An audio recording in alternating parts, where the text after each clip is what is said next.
जोहार, मैं आनंद कुमार और आप देख रहे हैं जन मन की बात।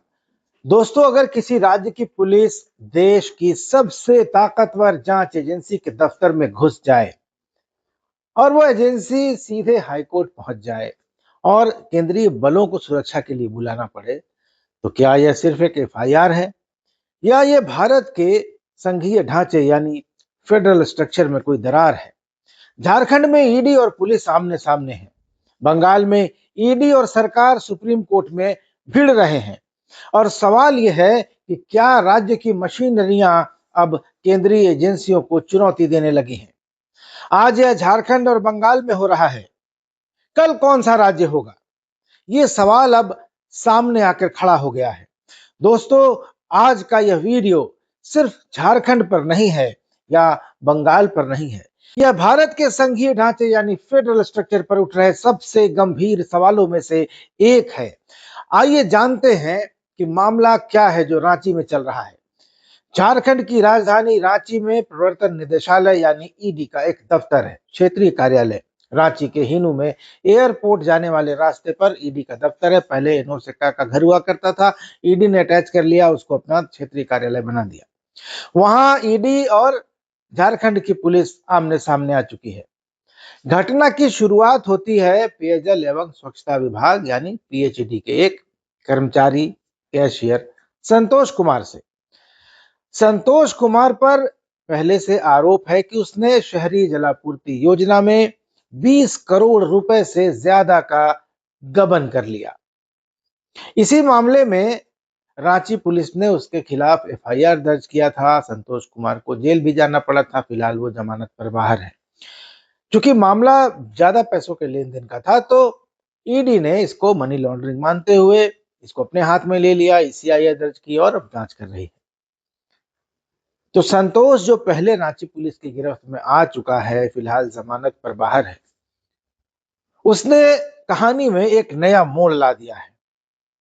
और ये नया ट्विस्ट तब आता है जब संतोष कुमार रांची के एयरपोर्ट थाना में ईडी के 2 अधिकारियों के खिलाफ एक गंभीर एफआईआर दर्ज कराता है। वही संतोष कुमार जो 20 करोड़ रुपए के गबन के आरोप में जेल जा चुका है, रांची पुलिस गिरफ्तार कर चुकी है। और वही संतोष रांची के एयरपोर्ट थाना में ईडी के अधिकारियों के खिलाफ एफआईआर दर्ज कराता है। और आरोप क्या लगाता है? आरोप लगाता है कि ईडी के कार्यालय में पूछताछ के नाम पर उसके साथ मारपीट की गई, गाली गलौज और जान से मारने की धमकी दी गई, जबरन कागजों पर दस्तखत लिए गए और सबूत मिटाने की कोशिश की गई। संतोष ने यहां तक आरोप लगाया कि ईडी के दफ्तर में पिटाई से उसका सिर फट गया, उसके सिर में 6 टाके लगाने पड़े, उसकी शर्ट जो खून से सन गई थी उसको उतरवाया गया, उसको बदलवाया गया और रात करीब 11:15 बजे तक उसको रोक के रखा गया। परिवार के सदस्यों की गिरफ्तारी की धमकी दी गई। तो ये एफआईआर दर्ज होते ही रांची पुलिस एक्शन में आ गई। एक बड़ी टीम सीधे हीनू स्थित एयरपोर्ट रोड स्थित ईडी के कार्यालय पहुंच गई और यहीं से टकराव एकदम खुला जंग का रूप ले लेता है। रांची पुलिस ईडी ऑफिस पहुंच जाती है, घंटों वहां जांच करती है, सीसीटीवी फुटेज जब्त करती है, अधिकारियों से पूछताछ करती है, फोरेंसिक टीम बुलाकर वहां पर नमूने लेती है, क्योंकि संतोष ने कहा था कि उसका सिर फटा था, खून गिरा था।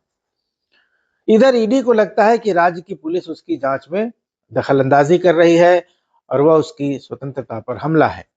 ईडी जवाब में केंद्रीय औद्योगिक सुरक्षा बल यानी सीआईएसएफ की टुकड़ी बुला लेती है ताकि उसके साथ कोई अनहोनी न हो। और इसके बाद ईडी सीधे झारखंड हाईकोर्ट पहुंच जाती है और हाईकोर्ट में ईडी यह कहती है कि इस पूरे मामले की जांच सीबीआई से यानी केंद्रीय जांच ब्यूरो से कराई जाए, जो एफआईआर ईडी के खिलाफ है उसको क्वैश किया जाए और राज्य पुलिस जो कार्रवाई कर रही है उसको रोका जाए। हाईकोर्ट ने इस मामले की सुनवाई 16 जनवरी यानी कल तय की है। कल हाईकोर्ट इसको सुनेगा। यानी अब यह टकराव संवैधानिक और न्यायिक हो चुका है। तो दोस्तों, असली सवाल यह है कि क्या यह सिर्फ एक केस है या एक पैटर्न है? क्योंकि अब दोस्तों यहीं पर मामला सिर्फ झारखंड तक सीमित नहीं है, बंगाल में भी वही कहानी है। पश्चिम बंगाल में भी ईडी बनाम राज्य सरकार का मामला खुली लड़ाई में तब्दील हो गया है। 8 जनवरी को कोलकाता में आईपैक के ऑफिस पर ईडी की एक रेड होती है। ईडी आरोप लगाता है कि खुद मुख्यमंत्री ममता बनर्जी मौके पर पहुंची और उन्होंने ईडी के अधिकारियों के लैपटॉप, मोबाइल और दस्तावेज छिनवा लिए। राज्य पुलिस पर आरोप लगाया ईडी ने कि उसने जांच में मदद नहीं की, बल्कि जांच में उल्टे बाधा डाली। और ईडी इस मामले को लेकर अब सीधे सुप्रीम कोर्ट ऑफ इंडिया पहुंच गया है, यानी भारत की सर्वोच्च अदालत में। ईडी की ओर से सॉलिसिटर जनरल तुषार मेहता दलील देते हैं कि राज्य की मशीनरी का इस्तेमाल केंद्रीय एजेंसियों को रोकने के लिए एक पैटर्न की तरह किया जा रहा है। दूसरी तरफ ममता बनर्जी की तरफ से सीनियर एडवोकेट कपिल सिब्बल सवाल उठाते हैं और कहते हैं कि ईडी 2 साल के बाद चुनाव के ठीक पहले आईपैक पर रेड क्यों डाल रहा है। मामला उसने 2 साल पहले दर्ज किया था। कपिल सिब्बल का तर्क है कि ईडी की कार्रवाई से हम परेशान हैं और यह कार्रवाई राजनीतिक रूप से प्रेरित है। तो भाजपा झारखंड को बंगाल से क्यों जोड़ रही है? दोस्तों, झारखंड में पूर्व मुख्यमंत्री और नेता प्रतिपक्ष बाबूलाल मरांडी खुलकर सामने आ गए हैं। उन्होंने बेहद तीखा बयान दिया है और कहा है कि झारखंड को बंगाल नहीं बनने देंगे। वो कहना चाहते हैं कि जैसे ईडी की कार्रवाई में ममता बनर्जी ने दखलंदाजी की, वैसा वो झारखंड में नहीं होने देंगे। बाबूलाल मरांडी आरोप लगा रहे हैं कि ईडी पर झूठे मुकदमे दर्ज कराए जा रहे हैं, जांच एजेंसियों को डराया जा रहा है और राज्य की मशीनरी घोटालेबाजों को बचाने में लगी है। बाबूलाल मरांडी ने तो यहां तक कह दिया कि नए डीजीपी की नियुक्ति भी इसी मकसद से की गई है। तो दोस्तों, सवाल अब ईडी या पुलिस का नहीं है। सवाल है कि क्या राज्य की सरकारें केंद्रीय एजेंसियों पर मुकदमे दर्ज करा सकती हैं? क्या राज्य की पुलिस ईडी या सीबीआई के दफ्तर में ऐसे प्रवेश कर सकती है? और अगर दोनों ही पक्ष एक दूसरे को गलत ठहराएं, तो अंतिम फैसला कौन करेगा? तो इसका जवाब है कि फैसला तो अदालतें ही करेंगी। इसलिए यह मामला ऐतिहासिक है, क्योंकि झारखंड हाईकोर्ट में ईडी बनाम राज्य पुलिस और सुप्रीम कोर्ट में ईडी बनाम बंगाल सरकार का मामला पहुंच चुका है। और दोनों ही जगह एक ही सवाल गूंज रहा है कि क्या संघीय ढांचा जांच एजेंसियों की जंग में टूट रहा है? दोस्तों, ये कहना जल्दबाजी होगी कि ईडी पूरी तरह से सही है या राज्य सरकारें पूरी तरह से गलत हैं। लेकिन इतना तो साफ है कि संघीय टकराव अब सड़क से अदालत तक पहुंच चुका है। राज्य मशीनरी और केंद्रीय एजेंसियों के बीच भरोसा टूट रहा है और इसका असर सिर्फ राजनीति पर ही नहीं, न्याय व्यवस्था की साख पर भी पड़ेगा और जांच एजेंसियों की कार्रवाई पर भी संदेह की नजर उठेगी। अब देखना यह है दोस्तों कि झारखंड हाईकोर्ट क्या रुख अपनाता है और सुप्रीम कोर्ट बंगाल मामले में क्या दिशा तय करता है।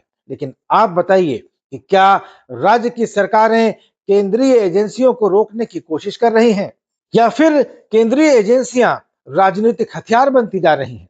कमेंट में अपनी राय जरूर दीजिएगा। वीडियो अच्छा लगा हो तो इसको ज्यादा से ज्यादा लोगों तक शेयर कीजिए और चैनल को सब्सक्राइब अभी तक नहीं किया है आपने तो सब्सक्राइब जरूर कर लीजिएगा। इस वीडियो में इतना ही। धन्यवाद। नमस्कार।